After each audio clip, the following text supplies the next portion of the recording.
Bienvenidos a todos, bienvenidos. Bueno, ahí vamos conectándonos, aguardando unos minutos a que todos puedan ir sumándose a este momento tan especial, a esta celebración del día de hoy.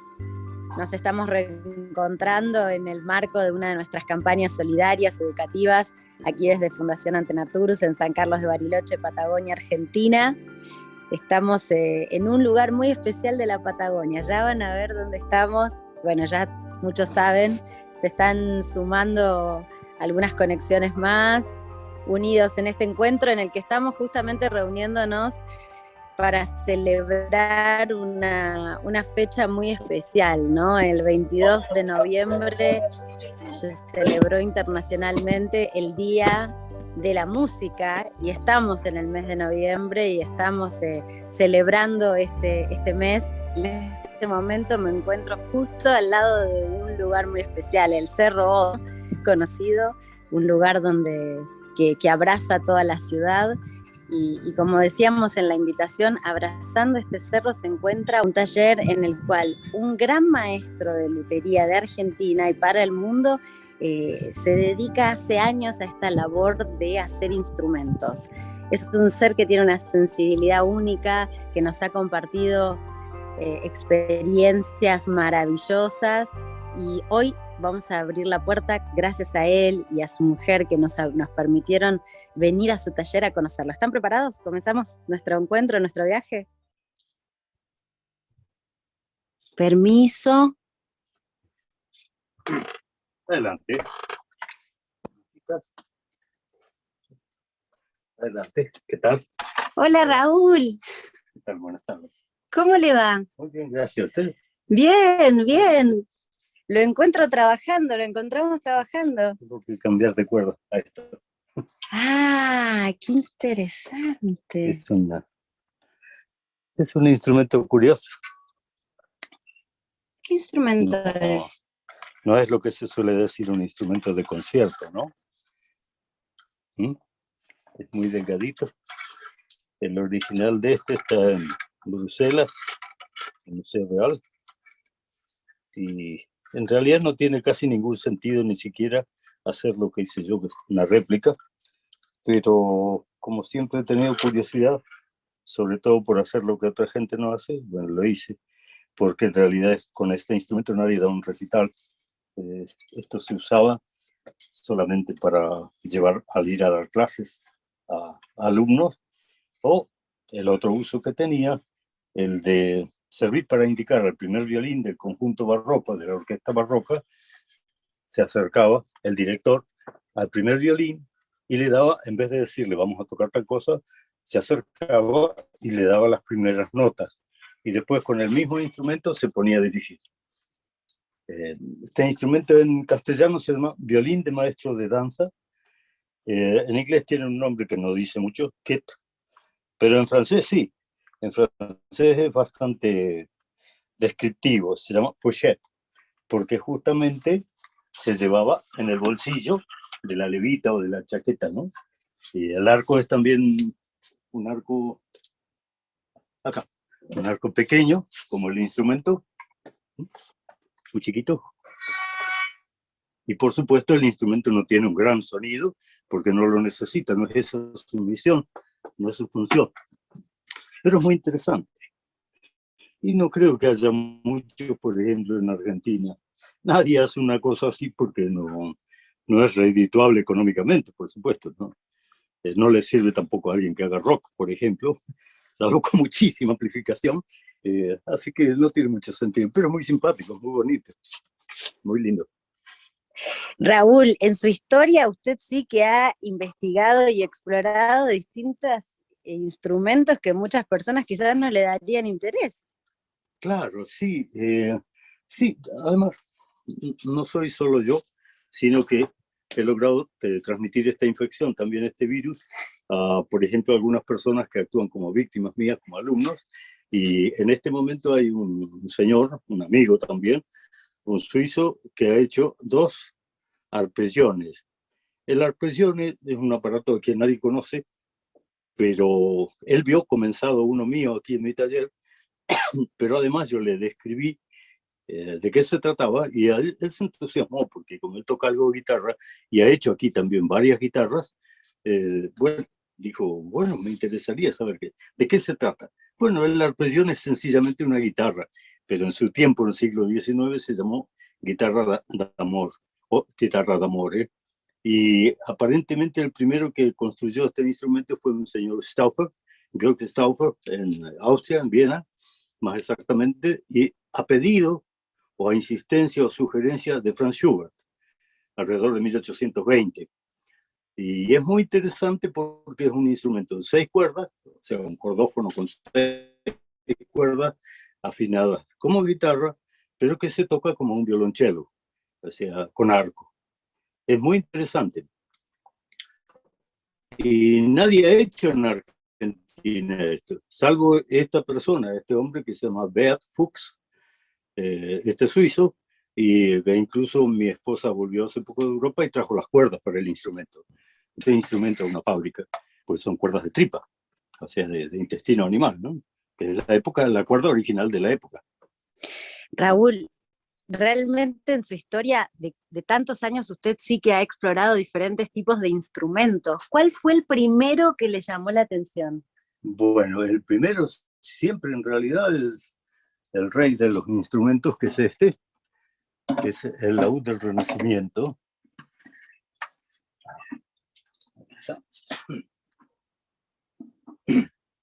Que es muy simpático. Además es muy bonito, ¿no? De forma, bueno, sin el cartel, claro. De forma, por otro lado, con también lo que lo distingue y lo caracteriza más, que el rosetón o la roseta calada, y además tallado, ¿no? Pero bueno, es un aparato muy interesante.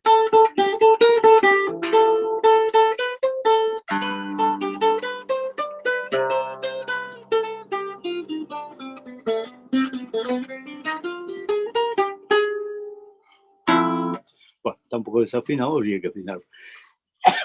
Pero este fue el primero que me llamó a mí la atención a los 13 años, cuando escuché música para este instrumento, música del siglo XVI. Y bueno, pensé, voy a tocar eso. Pero claro, sobre todo en Bariloche, ni en Argentina, pero menos aún en Bariloche, en esos años, cuando yo era muy, muy, muy niño, nadie tenía la menor idea de lo que era un laúd. Y alguna gente, por ejemplo, con parentela o con raigambre ibérica, me decían, sí, yo tengo un tío, un cuñado, alguien que trajo un laúd de España, claro, pero era otro laúd. Era un laúd más parecido a una mandolina, porque tiene cuerdas metálicas, tiene trastes metálicos, otra afinación, es completamente diferente.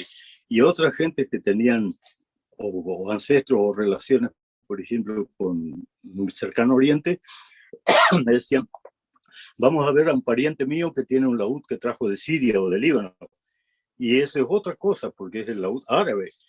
Tampoco tiene mucho que ver con este, porque tiene el mástil mucho más delgadito, no hace armonía, no hace polifonía, es como una flauta dulce, hace solamente una línea melódica, ¿no es cierto? Se toca con una púa larga de cabello, de marfil, mientras que esto se tañe con los dedos. Las afinaciones son diferentes, o sea, no me servía de nada. Y en esos años no había ni internet, ni siquiera publicaciones especializadas. Costó muchísimo, muchos años comenzar a poder juntar material más o menos valedero. Así que mis primeras referencias para ese instrumento, por ejemplo, eran nada más y nada menos que instrumentos que salían en las tapas de discos relacionados con música del Renacimiento o Edad Media. Pero hasta eso, las fotos eran muy distintas. A veces en un álbum de música para, por ejemplo, la Edad Media, venía la foto de un laúd barroco. Y no, claro, el que vende el disco no le importa. Bueno, he visto así también anunciado, y había incluso una polémica hace años en publicaciones especializadas, en que, por ejemplo, decía alguien, ¿qué sucederá en unos cientos de años cuando alguien escuche, por ejemplo, a Andrés Segovia y en la tapa de un disco de él figure una guitarra abstracta, hecha con 2 triángulos, por ejemplo? Hay también algunas dudas en eso cuando se habla o se comenta de alguien que hace instrumentos para música antigua, porque no siempre son muy fiables las representaciones iconográficas, ¿no? Y eso es bastante curioso. Pero bueno, han servido y sirven igual. la referencia de documentos, de monumentos, o de otras expresiones, ¿no? Y cuando tenía 13 años se encontró con este instrumento y Con la música. con la música. ¿Y Y la cómo fue ese música encuentro con la No, música? eso fue porque en la casa de una gente, amigos, ya no está en la casa, y de esta gente los papás han fallecido hace años, los dos eran cordobeses, docentes. El papá era una persona admirable, Miguel Ángel, de nombre, porque él trabajaba en inmigraciones, pero, digamos, el resto de su día, después de su trabajo que le daba subsistencia, era director de cultura, pero completamente ad honorem. Y yo lo he visto y lo he acompañado, además, por ejemplo, en una sala que el municipio tenía para ese fin antes, que ahora ya no existe, para esos fines, y lo he acompañado y le he ayudado a barrer ese salón, a colgar las obras que eran colgables, cuadros o dibujos y demás, o, por ejemplo, esculturas, obras de relieve, y lo he visto el mismo día a la noche, trajeado, y hacer la crítica de cada obra y servir el whisky o el vino del vernissage, ¿no? De la inauguración. Una persona muy interesante. En la casa de él, yo era amigo de uno de sus hijos y fue donde escuché por primera vez música antigua, música de laúd. En la casa de mis padres no había ese tipo de música, había otras músicas. Pero quedé asombrado y esa casa era muy curiosa porque no solo estaba mi amigo, sino los padres de él, los hermanos, sino que era una casa llena de libros, desde el piso hasta el techo, admirable. Y lo que no eran libros eran cuadros o sino discos. Así que era un paraíso completo. Y bueno, ahí fue donde escuché por primera vez y sentí esa coerción de tocar el instrumento, ¿no? Y después ya se fue ampliando esa búsqueda y ese afán de responder a la pregunta, ¿cómo sonaba esto? ¿Cómo sonaba aquello? ¿Cómo habría sonado tal otra cosa? Y de ahí mis intenciones primarias, pero que estaban tirados en la calle, que alguien lo tenía quizá para vender como leña, y habían pertenecido a una persona que ha sido borrada de la historia local, por razones que no vienen a cuento, económicas, pero esta persona fue el fundador del primer coro que hubo en Bariloche, que fue el coro del Instituto Balseiro. Y él lo dirigió hasta que tuvo que irse por circunstancias de una estafa económica que parece que cometió, pero es muy triste que lo hayan borrado de la historia de Bariloche, nadie lo conoce. Era un alemán que tenía una librería hermosa donde uno podía comprar desde óleos, telas Winsor & Newton, acuarelas o estampillas si era filatelista, y como había solo 4 o 5 veces aviones por semana de Buenos Aires a Bariloche, llegaban los diarios del día siempre, además de libros en francés, italiano, alemán, por supuesto. Yo ahí compré a los 14 años mis primeros libros de pintura y dibujo. Era fantástico. Y de ese hombre estaban para rematar en la calle, fuera de un juzgado, estos instrumentos. Y ahí, bueno, los compré pensando en donarlos al museo, pero en esos años se robaron cosas del museo local, de parques nacionales, y pensé que no iba a ser un buen lugar dejar ahí esos instrumentos que forman parte de la historia de Bariloche. Así que los compré, yo tenía 19 o 20, y con los años fui reparándolos, armándolos, restaurando en parte también. Bueno, y ahí los tengo. Ahora están para un museo que tenemos intención de semi-armado, de poner en marcha con mi esposa, ¿no? Ana María. Raúl, increíble su historia, increíble escucharlo, como siempre, cuánto para contar. Y están conectados incluso chicos de escuelas de Bariloche que quizás tienen la edad que usted tenía cuando empezó a conectarse con la música, sí. ¿no? ¿Y cómo fue eso se imaginó que iba a terminar haciendo una carrera como maestro de hacer instrumentos internacionalmente para músicos de todo el mundo? No, Era como impensado, ¿no? No. Lo que pasa es que desde chico, a los 10 años, tuve un Satori, ¿no? Un flechazo, una revelación. Sí, me di cuenta, supe de golpe un día que no iba a ser dentista, no iba a ser abogado, ni contador de matrícula número tanto, ni militar, ni cura. Supe que tenía que hacer cosas con las manos. Así que eso es lo que estoy haciendo desde los 6 años, tallando madera. Yo tallo hasta mis herramientas. porque, bueno, como dice un amigo, en tu casa hay que moverse, porque si no a uno lo tallan. Eh, pero, bueno, estoy pintando desde los 12 años al óleo. Empecé con óleos que me armaba yo, porque mi mamá era modista, mi papá carpintero, y no tenían suficiente voluntad económica para comprar óleos que siempre fueron caros. Así que empecé armándolos yo, haciéndolos yo, comprando pigmento en las casas de, ¿cómo se llama?, de pinturas y estas cosas. Compraba barniz, compraba aceite de lino, agua raya y les preparaba eso. Y todavía tengo de esos pintados, ¿no?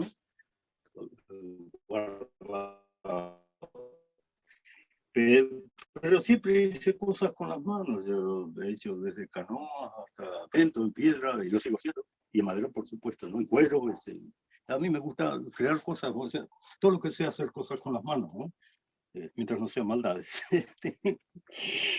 Raúl, han llegado a pedirle instrumentos de distintos lugares del mundo. Nos ha contado que vienen personas y en una época, incluso no como ahora, que estamos todos tan conectados, llegaban hasta aquí, hasta debajo casi del Cerro Otto donde estamos, a solicitarle instrumentos. ¿Cuál fue la historia quizás más extravagante de todas esas? Nos ha contado muchas y son todas maravillosas, pero alguna que podamos compartir con los que están presentes hoy. Siempre ha venido la persona, pero una vez, por ejemplo, hubo un caso, hubo muchos muy interesantes, muy lindos, como por ejemplo alguien que vino una vez solamente a conocerme porque tiene familiares acá, primer violín de una sinfónica de una ciudad europea muy grande, y él tenía un violín muy elegante, sobre todo muy costoso. La elegancia era menor y no relacionada al costo, pero en todo caso un violín de fama, de nombre. Y cuando estuvo aquí tocó uno mío, que ahora quizá tengamos oportunidad de escuchar si viene Luis, y bueno, decía, no puede ser, no puede ser. Y yo ya conozco esa expresión en general de parte de algún citadino, de la gente que viene de ciudades, sobre todo Argentina. No puede ser significa no puede ser, que yo vengo con algo tan elegante, tan caro, costoso y demás. Y este tipo, este morocho petizo acá perdido en el medio del monte, tiene algo que es mejor que lo que traje yo. Bueno, así que no puede ser significa eso. Esa expresión la he escuchado muchas veces. Al final, bueno, tocó, él mismo comparaba un violín con el otro. Había en ese momento un músico bastante delicado, de viola da gamba y clave también, que expresó su opinión sobre el tema. Y al final, bueno, le dije, acá no suenan bien las cosas porque es muy chiquito, hay muchas cavidades, muchas cosas colgando. Entonces vamos a la casa, que aunque no es una sala de concierto, bueno, permite escuchar un poquito mejor. Y fuimos allá y claro, la diferencia con el suyo era mayor todavía. Y él llevaba más de 7 años pagándolo. Así que de golpe se sentó, dejó de tocar y me dice, bueno, pues ¿y cómo se hace para tener una maravilla de esto? Venía de España, de Cataluña. Y le digo, bueno, se paga. Bueno, claro, me dice, ¿y cuánto es? Y bueno, tiene un violín mío hace años, está tocándolo, ¿no? Pero a veces siempre viene la gente. Este hombre no vino a comprar ni a encargar, que yo trabajo por encargo solamente. Este hombre vino por curioso, porque vino por un día a visitar a los parientes de aquí de Bariloche, un arquitecto, y bueno, quería conocer. Le hablaron de mí, y bueno, terminó teniendo un violín mío. ¿Cuánto tarda, cuánto tiempo tiene que esperar un músico o una persona que desea un instrumento de usted? ¿Cuánto le lleva hacer un instrumento? Usualmente tengo alrededor de 1 año de demora, pero a veces he llegado a 3 años de demora. ¿Por qué? Porque no es que yo sea lento, al contrario, el trabajo en sí mismo es rápido. Si uno sabe lo que hace, como cualquier actividad, uno lo hace rápido, que no quiere decir apurado, sino que lo que hace lo hace eficientemente. Pero el tema es otro. Cuando uno corta una madera, cualquier madera que uno corte, al cortar, por ejemplo, esto de un bloque grueso, al hacer estos cortes, uno introduce cambios en la tensión interna de la madera y esos cambios tienen que hacer que la madera llegue a un equilibrio, o sea, tienen que cesar en algún momento porque la madera, estas caras recién cortadas, son expuestas al aire, a la humedad del ambiente, de una manera en que no estaban antes así relacionadas. Así que hay que esperar que eso se estabilice y eso lleva tiempo. Incluso si miramos allá arriba, por ejemplo, hay mástiles de guitarra que están, algunos están todos fechados, pero algunos están fechados antes del año 78, pero de madera que yo compré con 30 años de estacionamiento, o sea que esos mástiles de distintos cordófonos están en realidad más de 70, 80 años ya cortados del árbol.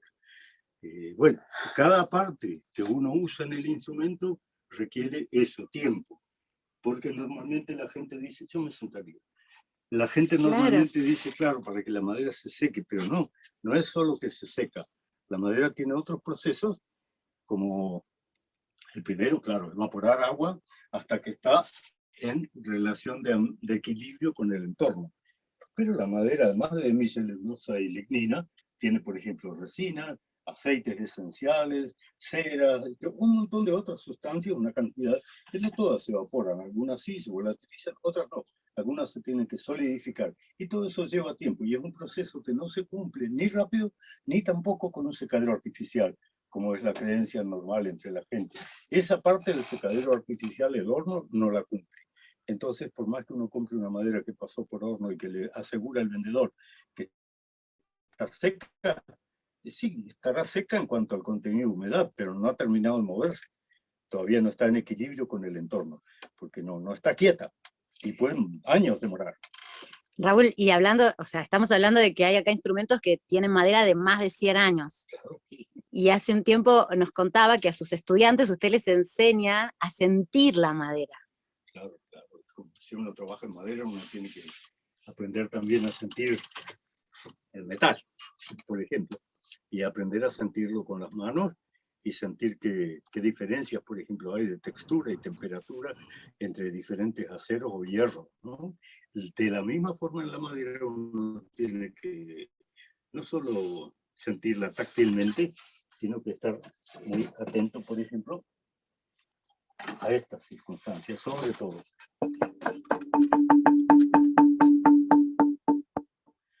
Yo estoy haciendo esto desde que tenía 6 años, nadie me lo enseñó, pero viene gente adulta a quien yo le digo, haga sonar la madera, y hacen esto. Y no sonó nada. Nunca van a saber cómo suena la madera, porque no está sonando bien. Así sí.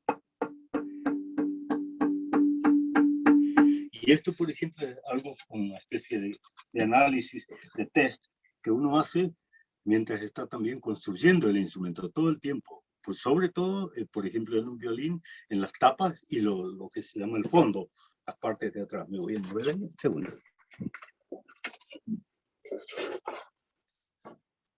Por ejemplo, esto.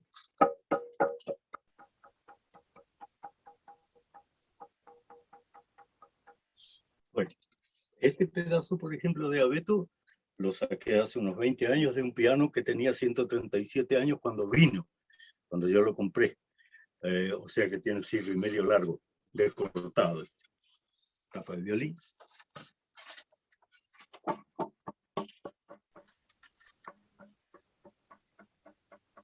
Bueno, y con este trabajo se trata de combinar cómo vibra cada pedazo de madera. Y esencialmente se trata de hacer que la madera, al ser trabajada, no pierda esas propiedades. Es difícil incrementarlas, pero por lo menos que no las pierda.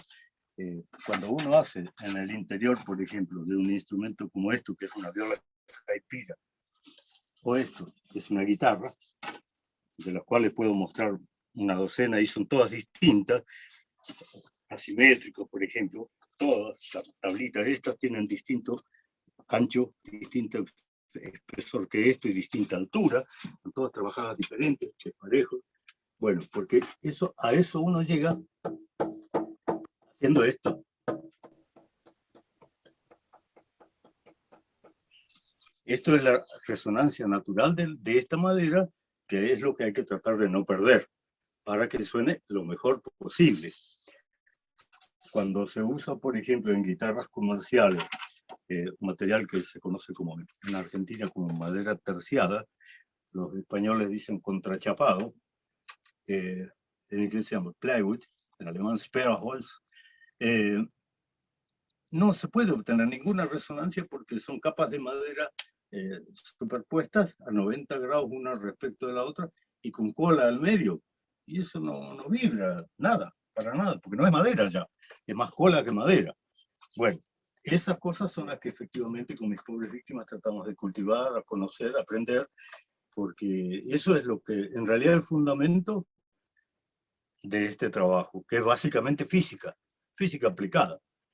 De hecho, usted fue parte de hizo un libro que habla sobre la física y la música, ¿no? Sí, sí, tenemos con un amigo hecho un trabajo que editó Udeva sobre, bueno, la resonancia física de instrumentos musicales, ¿no? Hay tres ejemplos, pero es lo mínimo que se podía haber escrito, de lo que no había nada en castellano, porque hay algo, pero son siempre traducciones, tampoco siempre fieles. Sobre este tema no hay mucha cosa, en castellano no hay, lo poco que hay no es muy fiable tampoco, ¿no?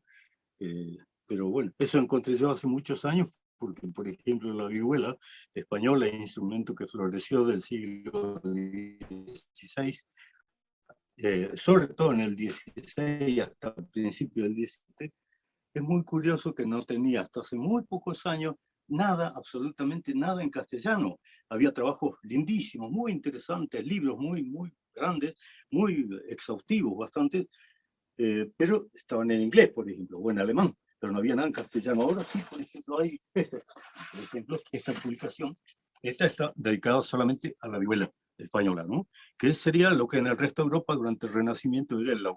¿Por qué? Porque aunque tiene forma de 8, la vihuela, y el laúd tiene forma de pera o de medio huevo, tienen la misma afinación y las mismas características de afinación. Así que, bueno, esto es precioso. Qué increíble la cantidad de historias, la cantidad de instrumentos. Me imagino que todos deben estar muy a la expectativa, muy interesados. Sabemos que tienen el chat abierto para hacer preguntas, para comentar. Tenemos músicos en la sala, así que seguramente podrán también hacer sus comentarios al respecto, ¿no?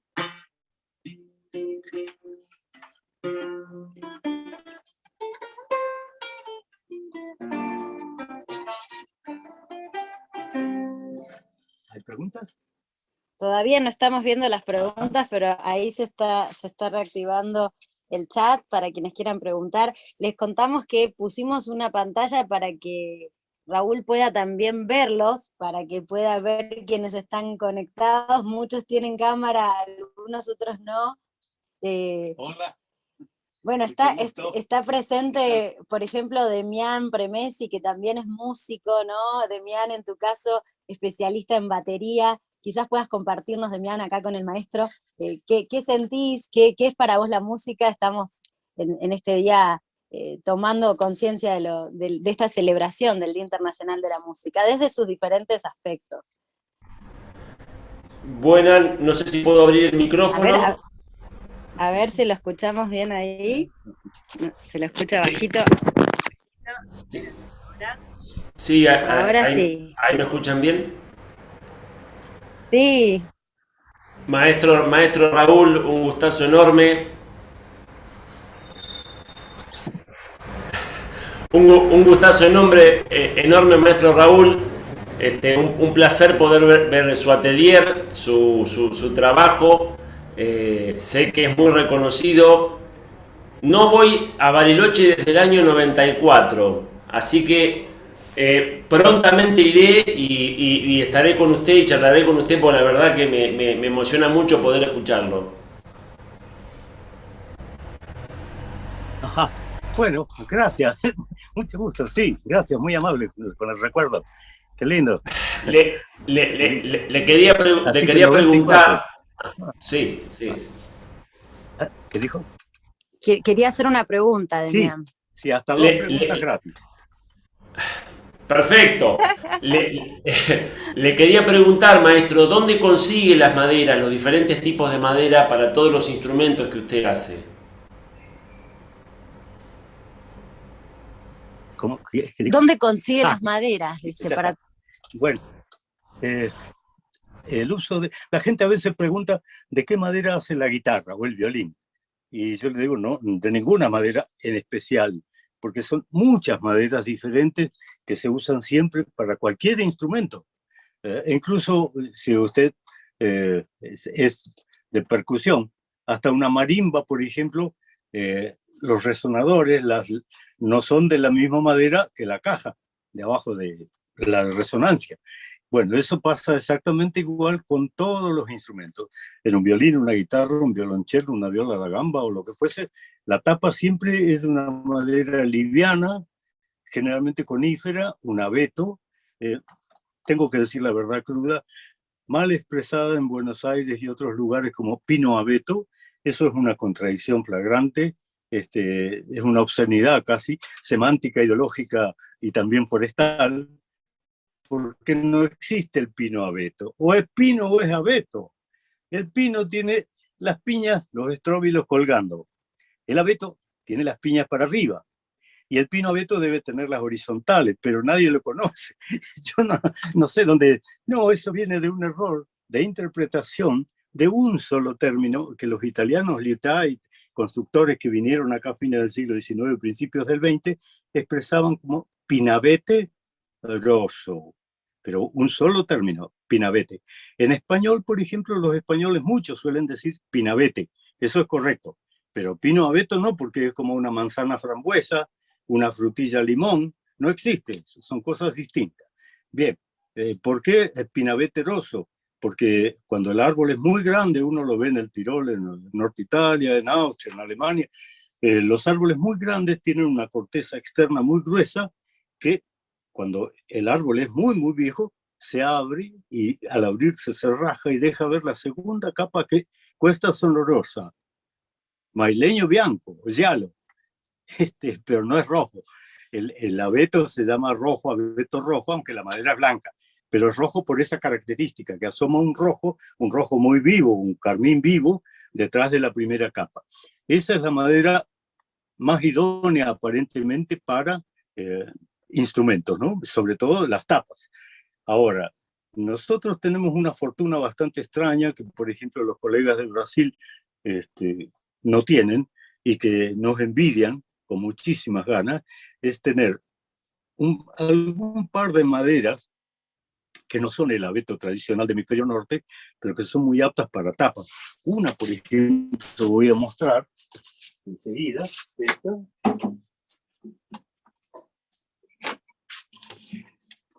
que es la misma que he mostrado ya antes con el laúd de recién. Esta es una tapa de, botánicamente, Fitzroya cupresoides, traducido al castellano, alerce. El nombre indígena de esta madera en la zona de la cordillera chileno-argentina es lahuán. Le llamaban así. Y no sé por qué los primeros españoles que vinieron le denominaron alerce. Hay una cierta similitud lejana si uno mira el alerce europeo con el alerce de aquí de la cordillera. Tiene un aire, pero bueno, nada más, ¿no? Pero la madera es fantástica.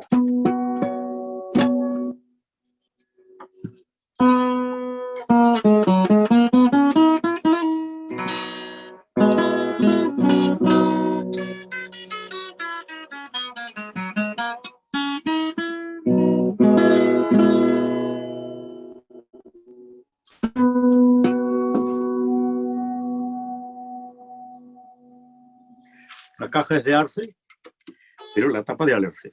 Y tenemos aquí en la zona también otras maderas que son muy apropiadas, que no vamos a hacerlo largo, pero básicamente la tapa tiene que ser siempre de una madera liviana, con la veta, la fibra muy derechita. Esto significa que el árbol, cuando estaba en pie, cuando vivía, era un árbol muy recto, sin tortuosidades y sin mucha rama, porque eso es lo que hace que la fibra, al ser cortada de cierta manera, aparezca como líneas rectas hechas como con plumín, con tinta, ¿no?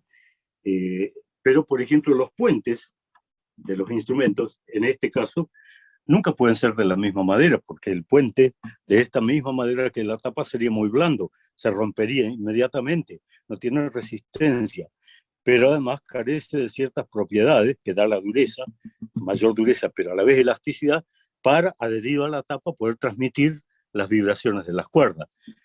El diapasón, por ejemplo, la tablita que va arriba, siempre tiene que ser de una madera dura, porque debe resistir no solo la tracción, el tirón de las cuerdas, sino que también el desgaste que producen los dedos rozando las cuerdas con fuerza contra el mismo. Pero el mástil, por ejemplo, la parte de atrás, tiene que ser de otra madera, no puede ser, por ejemplo, la misma que el frente diapasón. Aunque había, por ejemplo, un señor estadounidense de apellido alemán, Holzapfel, o sea, madera de manzano, ¿no? Que hacía los mástiles con palisandro, o sea, palo de rosa, igual que los diapasones, pero queda un instrumento muy pesado, o sea, no es práctico. A veces me dice la gente, bueno, pero por ejemplo el quebracho es duro. Claro, es duro y pesado, pero no sirve para esto, porque no tiene la misma resistencia que a la deformación, que maderas mucho más livianas que hacen al instrumento más cómodo y práctico para tocar. No es cuestión de solamente no, pero tenemos maderas duras. Tenemos maderas hermosísimas, por ejemplo, en el rango de las duras, el guayacán argentino nuestro, Cesalpinia paraguariensis, el itín, un prosopis, el urundaí, curpaí, hay cantidad, el incienso, cantidad de maderas muy duras, incluso el guayacán es más duro que el ébano, es más pesado también, y resiste mucho mejor el desgaste de las uñas y de las cuerdas sobre él trabajando, pero así cada parte necesita una madera diferente, ¿no? Generalmente, por ejemplo, el borde, la cenefa, no escuché. Es una escuela que ha quedado abierto el micrófono y se escuchaba Sí, estaban haciendo preguntas también, que se las vamos a comentar en un momento cuando... Bueno, decía, por ejemplo, la madera que hay aquí en el borde, llamado cenefa, tiene que tener otras características, no solo ser doblable más o menos fácilmente, sino que tiene que ser muy dura y resistente, porque debe resistir los golpes, pero además, ocasionales golpes, nadie golpea con intención, pero además, en esta zona, acá, y arriba, la madera, si no tuviese esta protección, estaría muy propensa a absorber humedad, y eso haría que se les peguen las uniones encoladas, y además que la madera se resienta, el sonido también. Así que esto hace no solo un marco visual estético, sino que además protege, y además protege en doble sentido, contra los golpes ocasionales y además contra la absorción de humedad del entorno, del ambiente. Por eso cada parte necesita distintas maderas. Por añadidura, siempre se han hecho experiencias respecto de las posibilidades de distintas maderas. Hay un inventario, por ejemplo, de los banqueros, famosos banqueros austríaco-alemanes, los Fugger, del siglo XV, donde están catalogados una cantidad de instrumentos, ¿no? Un inventario. Y, por ejemplo, hay muchos laúdes, porque era la moda del momento, y se citan ahí en ese inventario de Raymond Fugger, se citan algunos laúdes cuyo fondo, o sea, esta parte de atrás, está hecha con caña, como bambú, digamos, ¿no? Cáscara finita de caña, pero también se ha usado, por ejemplo, marfil de elefantes o de morsas para hacer la cájara, ¿no? Así que bueno, la variedad de maderas es muy grande. Lo que sí es un requisito imprescindible es conocer qué es lo que uno necesita para saber qué se aplica. Por ejemplo, aquí en el sur nosotros tenemos algunas maderas que son muy bonitas para la vista, pero son absolutamente inadecuadas para usar en instrumentos.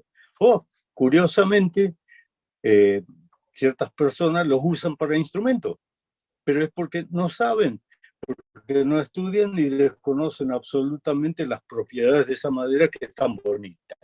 Justo hay una pregunta desde La Pampa. Federico decía, acá en La Pampa tenemos el caldén, algarrobo, alpataco. ¿Sirven para hacer algún instrumento?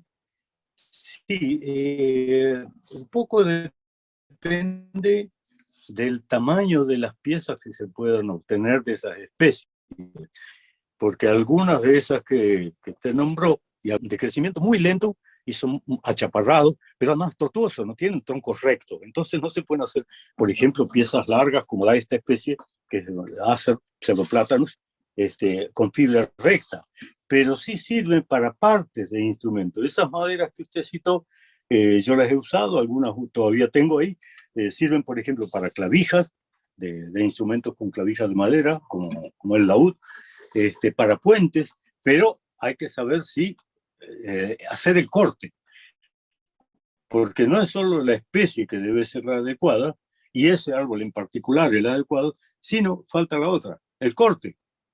Uno puede cortar de un árbol de distintas formas.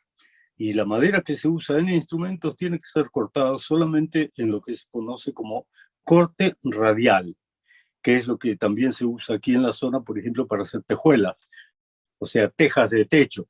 Ahora ya no, porque la madera es cara, es prohibitiva, pero se usó cuando yo era niño, he visto a mi padre hacer de esas tejuelas con herramientas, que son las mismas que uso yo. Yo parto mi herramienta, esa es otra cosa que tengo de diferencia con otras personas. No voy a los lugares donde se vende madera cortada por una máquina y que cortó alguien absolutamente desinteresado en lo que hace. Yo compro troncos, vigas, lo más grande que puedo conseguir de madera de todo el mundo. Ahí sí termino de responder su pregunta. Tengo madera de África, tengo tronco de ébano, madera de Centroamérica, de India. ¿Por qué? Buena suerte inmensa, que todavía no la comenté, pero esto hay que decirlo. Yo soy solo la punta del iceberg, soy lo que se ve. No muy bonito, pero se ve, soy lo que se ve. Y detrás están desde mi esposa, hasta mi suegra, incluso, cosa rara, pero hasta mi suegra ha traído madera de Europa y ha traído herramientas, y ha traído cuerdas, y ha traído libros durante muchísimos años. Y he tenido la fortuna única de tener muchísima gente conocida, de buena relación, de amistad, centro atómico, gente de parques nacionales, gente de universidades, pero desde que era niño. ¿Y qué sucede? Muchísima de esa gente, sobre todo antes, viajaba. Y cada uno que viajaba pasaba primero por acá. Entonces, me voy a Moscú, necesitas algo de Rusia. Mira, tengo un seminario en Japón, no sé si querés algo que te pueda acercar. Y así, bueno, de todas partes. ¿Qué va a hacer? Gracias, maestro, dice No. Federico, y No, bueno, siguen preguntando, dicen, no. es un placer escucharlo, Raúl. ¿Puede mostrarnos alguna vihuela si tiene en su atelier? Sí, Muchas gracias. sí, pero sin afinar. No lo vamos a afinar porque vamos a pasar un buen rato afinando. Pero la busco. Gracias enormes, maestro, dice Demián. Bueno, aquí estamos todos en esta celebración mientras va a buscar Raúl. Recordamos hoy, en el marco de nuestra campaña solidaria y educativa de concientización estelar, Tu Camino es el que señalan las estrellas. Estamos viviendo este día especial de encuentros, celebrando el Día Internacional de la Música, gracias al área de arte y cultura de la Fundación, al área de proyectos educativos, ciencia, investigación y tecnología, y siempre, por supuesto, a nuestra creadora, fundadora y directora, por dar forma a estos encuentros tan hermosos, tan maravillosos, educativos, y ¡ay! Miren lo que tenemos por acá, ¡wow! Sí, está abandonada por ahí, pobre. Bueno. ¿Ese trabajo lo hizo usted, Raúl? Sí, claro. No sería muy honesto si mostrara trabajo ajeno. Perdón, es algo simplemente maravilloso. Bueno, eso tiene marfil, ébano, sí. Y esto es pergamino. Es lo que corresponde como decoración a la época, ¿no? Lo que pasa es que no está afinado porque no se usa hace mucho rato.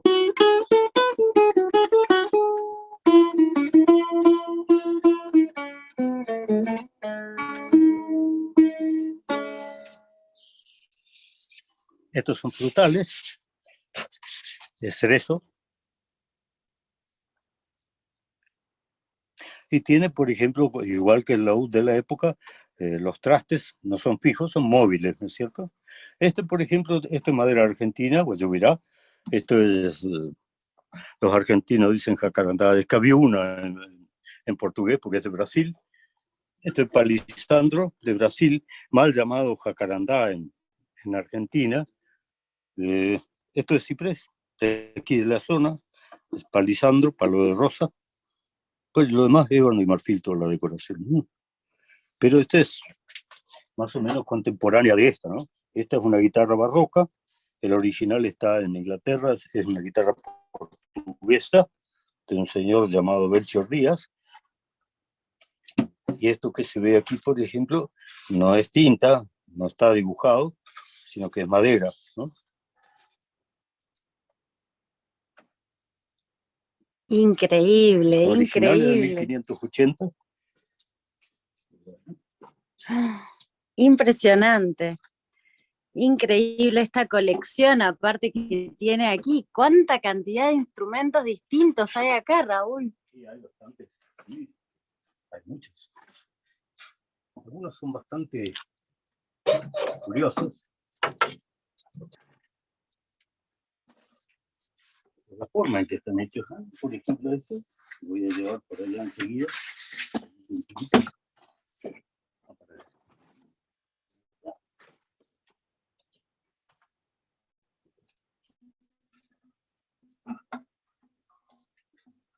El original de este instrumento, muy llamativo, tenía por ahí un paño para limpiar. Sí. Bueno, no importa. Este instrumento es bastante interesante, es un laúd bajo.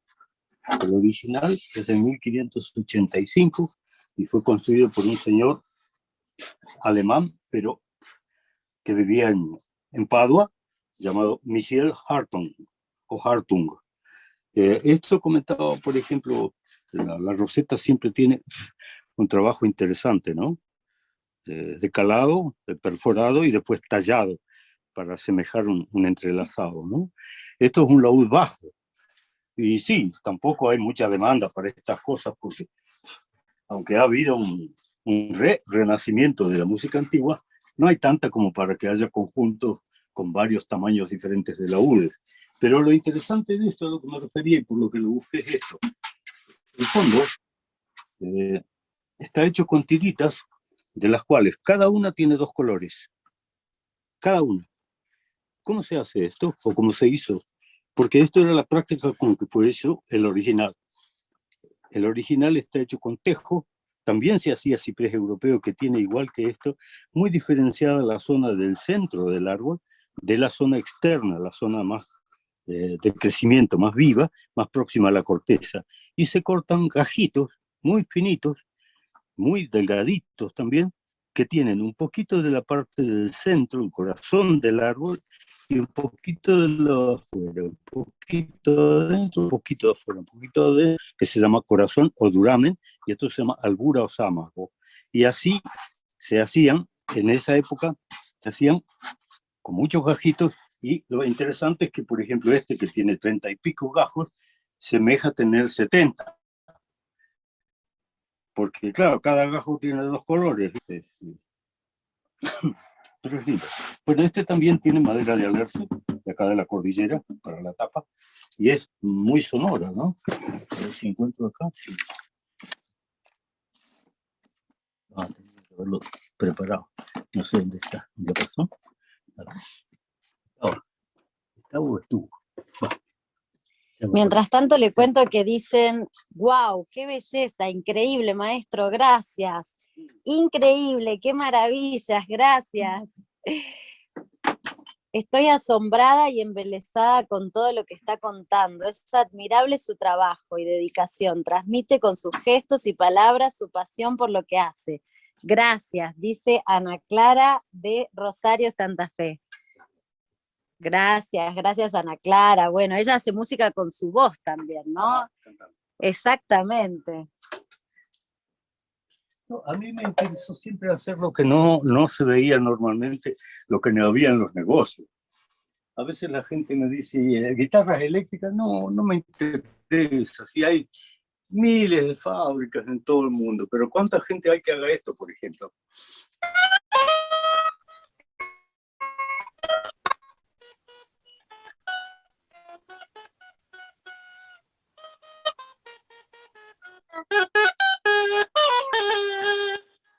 Esto es un cromorno.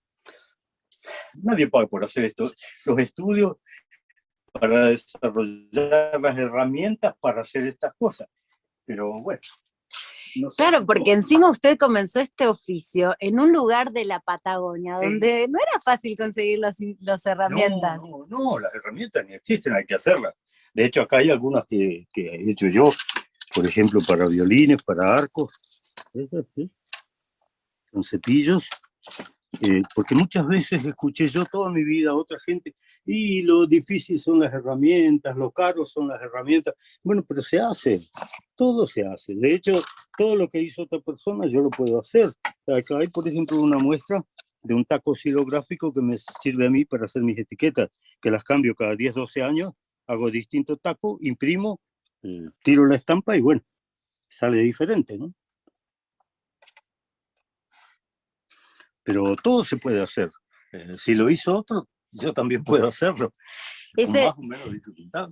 Ese pensamiento lo ha llevado muy lejos, Raúl. Y recuerdo que una vez nos compartió sobre, claro, cuando usted decidió dedicarse a esto, ¿qué dijeron sus padres, no? Porque era, ¿cómo fue eso? Muchos chicos a veces quizás buscan profesiones que se diría, no sé, es difíciles. Sí, pero bueno, tuve suerte también.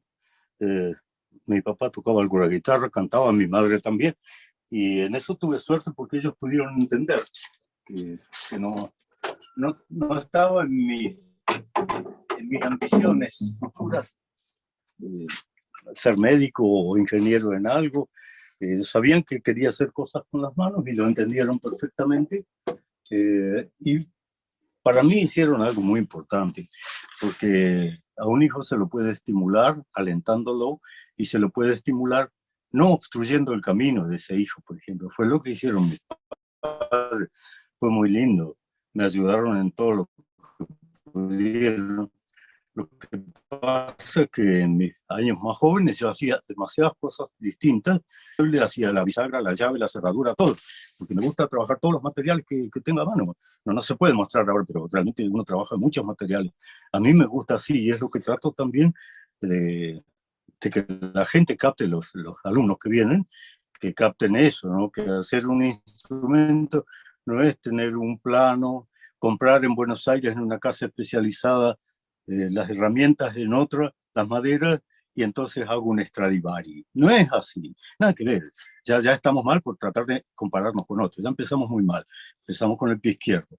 Pero lo que sí hay que aprender es que todo se puede hacer. Si uno pinta, por ejemplo, uno tiene la obligación, sí o sí, de interesarse de dónde sale cada color que uno está usando. Y no asustarse entonces cuando lee por ahí dihidroxiantraquinona cúprica o sulfoseleniuro de cadmio, porque uno sabe muy bien qué es eso y de dónde sale. Y bueno, lo mismo si uno trabaja en esto, uno tiene que saber desde artes aplicadas, decorativas, dibujo, escultura, carpintería, tornería, metalurgia, son todas disciplinas que confluyen a ayudar a la señora física a hacer un buen instrumento. Y que además sea hermoso en lo posible, ¿no? Y tener sensibilidad, ¿no? Porque siempre... Sería bueno, claro, es imprescindible. Sí. No, uno tiene que poder vibrar, tiene que poder sentir algo con los sonidos de la música. No es obligación, pero creo que todos somos en mayor o menor medida susceptibles de sentir eso, ¿no?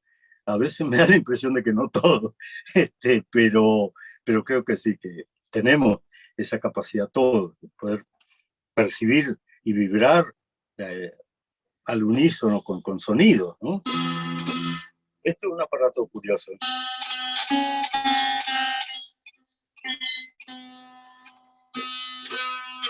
Este, por ejemplo, me interesó porque lo escuché en algún disco cuando era muy jovencito y dije, bueno, un proyecto para más adelante. Sí, otra cosa que no terminé de contar, bueno, que la decisión final de dedicarme solo a esto, mayoritariamente, vino también por otros procesos y ya cuando estábamos casados con mi esposa, ¿no? Desde esto hace rato también, 40 y pico años. Pero en esos tiempos también, bueno, por eso lo hice para ella. Y me interesaron otro tipo de instrumentos. Uno era este. Este se llama Appalachian Dulcimer en inglés. O sea, Dulcimer de los Apalaches sería la traducción.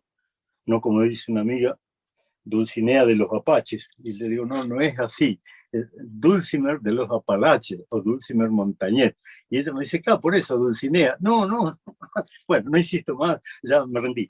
Pero yo hacía en la escuela secundaria, yo soy docente. Además, bueno, estudié en los años en que existían las escuelas normales y fuimos con otro amigo los dos primeros maestros varones masculinos. Ahora hay que aclarar bien las cosas, que tuvimos el título de maestros. Y trabajé en escuelas primarias y después como idóneo, porque me buscaron para tal fin, de colegio secundario. En colegio secundario tenía la materia que cuando yo era jovencito se llamaba actividades prácticas, después se llamó taller. Yo entré a trabajar con chicos de segundo año, adolescentes, que son la edad más linda para trabajar, y están con la mayor receptividad para todo, lo bueno y lo malo. Y terminaban, después de hacer este instrumento, y le poníamos las cuerdas, como no había torno para hacer las clavijas, usábamos medio clavijero de guitarra para poner 3 cuerdas nada más, que es lo que lleva en principio. Y me decían, profe, pero yo no sé tocar nada, ¿en qué lo uso? Y yo les decía, mira, si tienes en casa alguien más chiquito, un hermanito, un primito, alguien a quien le puedas tocar algo, hoy le vas a tocar esto con 2 dedos. Profe, pero yo no sé nada, Raúl, no sé, dame 2 dedos. Entonces les mostraba.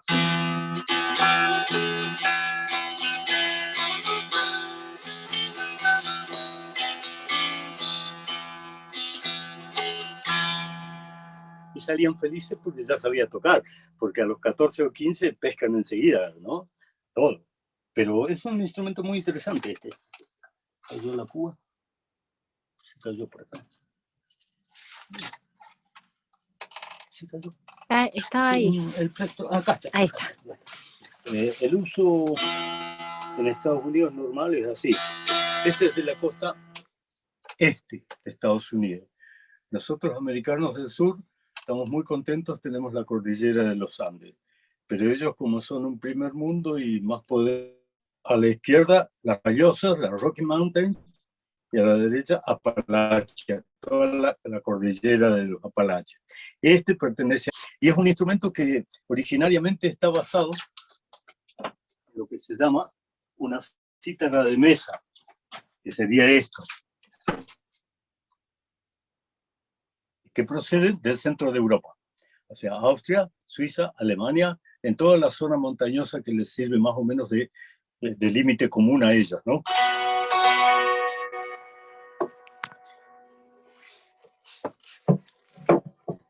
Este instrumento se llama raffle.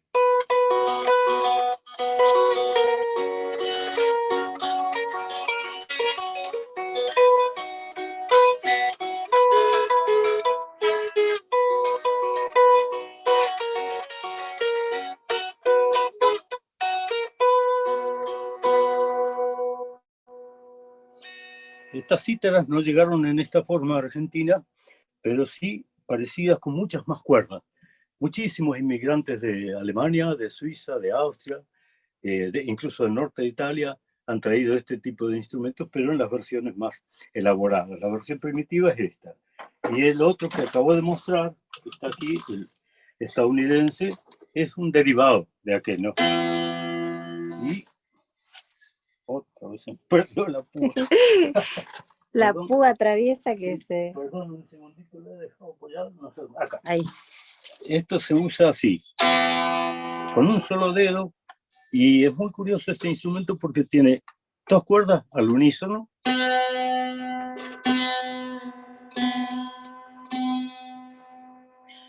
Van juntitas, y una quinta más abajo,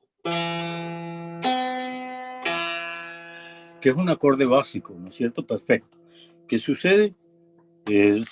Eso hace que, junto con esta característica de carecer de algunos trastes que darían diatónicos a la escala, entonces lo hace muy fácil de tocar.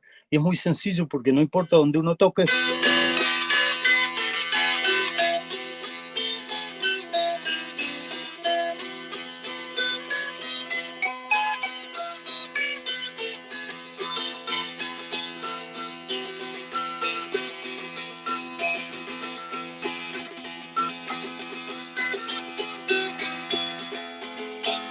y no hace falta ni siquiera armar muchas posiciones, digamos. Si uno sabe un poquito, tiene picardía, bueno, sí hay que tocar de otra forma.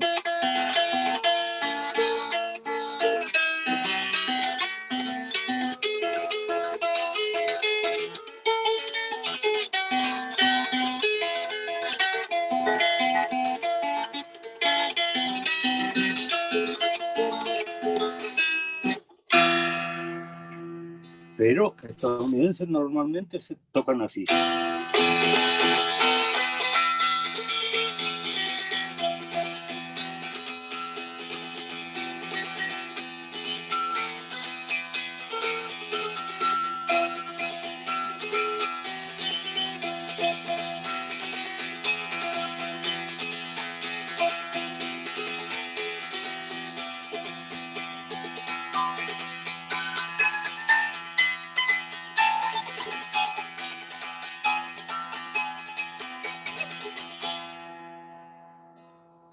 es muy simpático, es un instrumento que se puede tocar de muchas formas en realidad.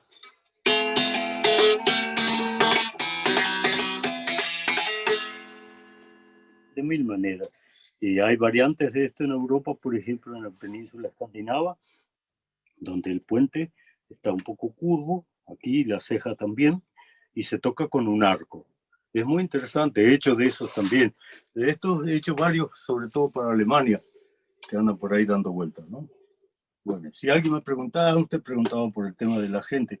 Sí, bueno, viene gente de todas partes, pero una vez me quedó sin, lo recordé, un señor que me enteré hace poco que ha fallecido, un noruego, Øystein Myklebust, que me encargó una guitarra, me pidió, bueno, presupuesto, y nunca supe, hasta unos años después, cómo había sido el contacto, claro.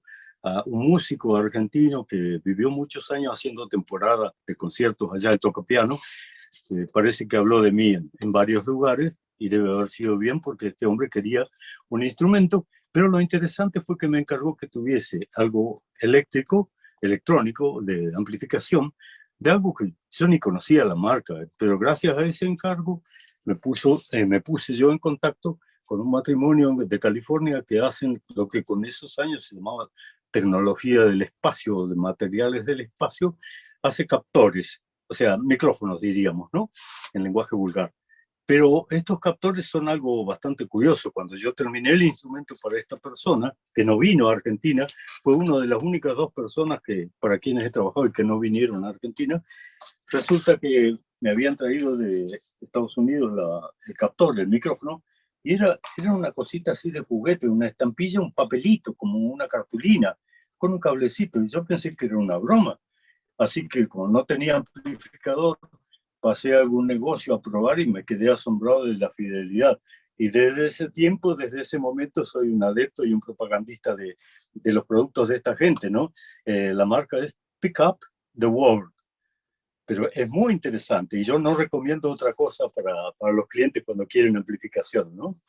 Bueno, sí, ahí está. Sí. Gracias, gracias infinitas. Hay un montón de comentarios, vamos a compartir. Dicen, me llenan de asombro cada una de sus historias. Gracias por esta oportunidad de poder escucharlo. Marilú también de Varian maravillosamente y hacen vibrar todas las partículas del cuerpo.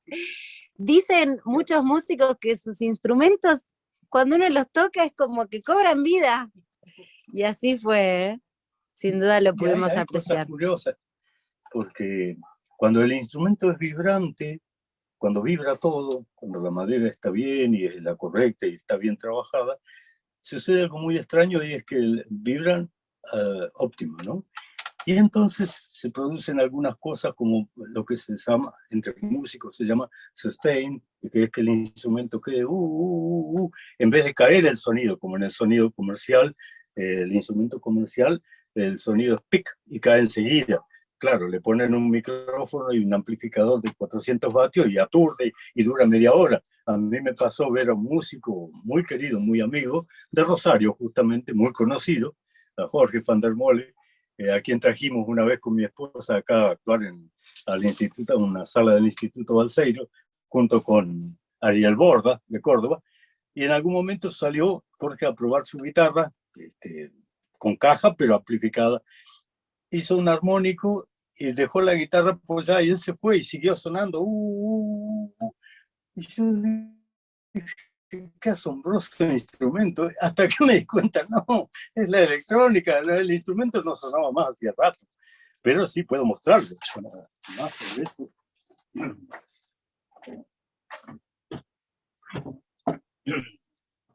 Acá, por ejemplo,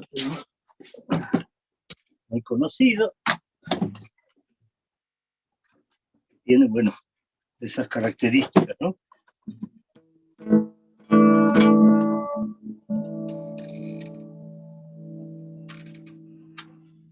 O, por ejemplo, acá todas las guitarras suelen morir fácilmente porque la cuerda es muy corta, ¿no?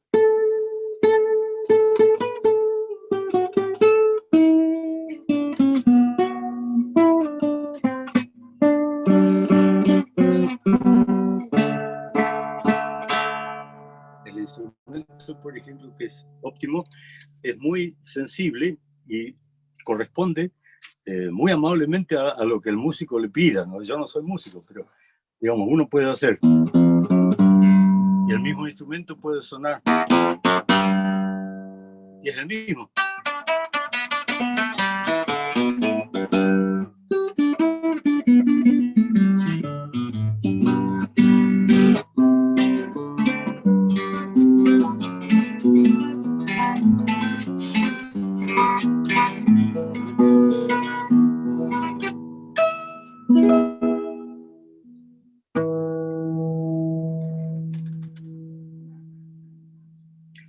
Para el que toca bien, el que puede hacer uso de eso, es como cuando uno pinta y tiene una amplísima gama de colores, ¿no?, a disposición.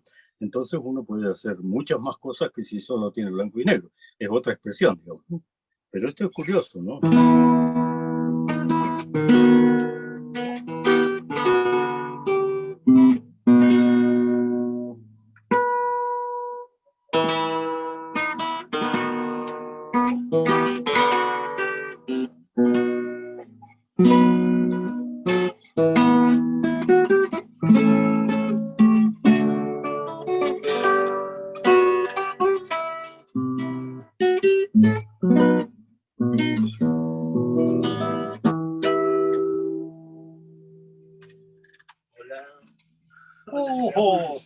Llegamos, tarde pero llegamos. Sí. Bueno, bien. Acá presentar a Luis. Dando una sorpresa. Luis Salva, qué alegría. Hablando de eximios músicos y maestros, qué alegría recibirlo. Aquí estamos, para quienes los están viendo del otro lado, acaba de llegar el maestro Luis, mi primer violín y actual violín, hecho por Raúl en el año, acá adentro tiene la etiqueta 92, 93, no, 94, 95. Tenemos uno, mi hermana tiene también, tengo una viola también de él. Y bueno, estoy muy contento como está sonando. ¿Les puedo tocar alguna cosita? Sería estudio. Un placer. ¿Qué les parece? Del otro lado yo creo que todos están más que de acuerdo, ¿no? Sí. Bueno,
Bueno,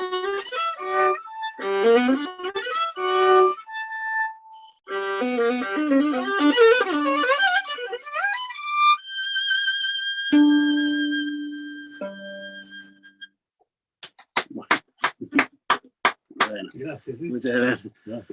Iba a tocar otra cosa en realidad, pero bueno, porque Raúl tiene muchas anécdotas y en honor a una anécdota de Raúl, de un gran violinista, que realmente las argentinas tenemos muchos exponentes muy importantes, y uno de ellos también que pasó mucho por la vida de Bariloche, que fue Alberto Alisi. Y bueno, iba a tocar la chacona pero con este otro, bueno, pariente, solo que hay, no sé, 20 años de diferencia. Necesitaba la partitura, hermano. Aunque sea un pedacito. Claro, lo que pasa es que a Alberto Lisi le sucedió una vez una desgracia en Bariloche, se le cayó a él su propio violín.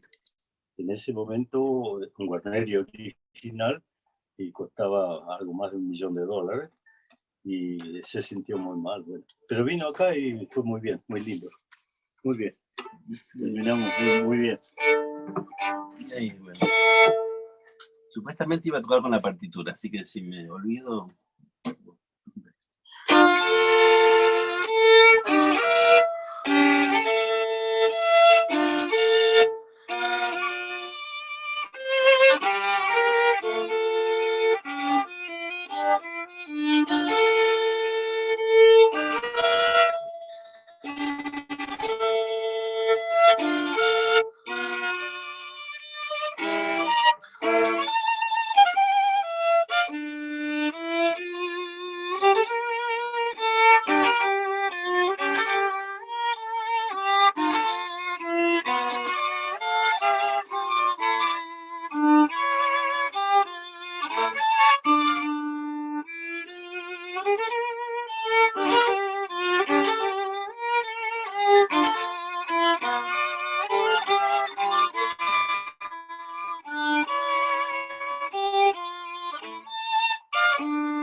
Es un pedacito. Disculpen que se me desafinó.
Bueno, un pedazo. Disculpe, pero... Gracias, Raúl.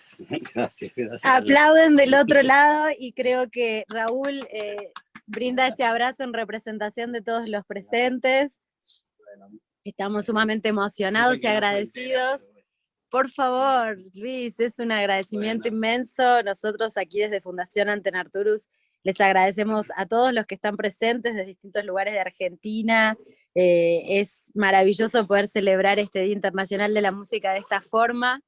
Y bueno, agradecemos por supuesto al maestro Raúl Orlando Pérez por abrirnos las puertas de su atelier de música para viajar al interior de estos instrumentos, y por supuesto al maestro Luis Salva por haber venido a tocar uno de sus instrumentos, increíble.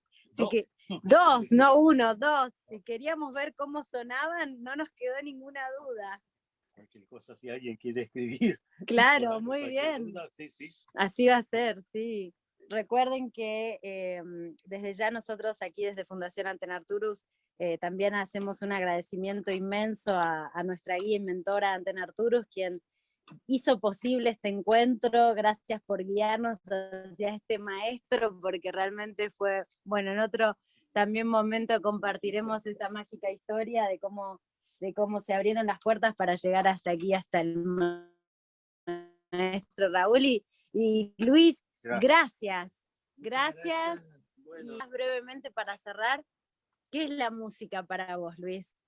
Bueno, es una pregunta muy grande, pero yo creo que la música,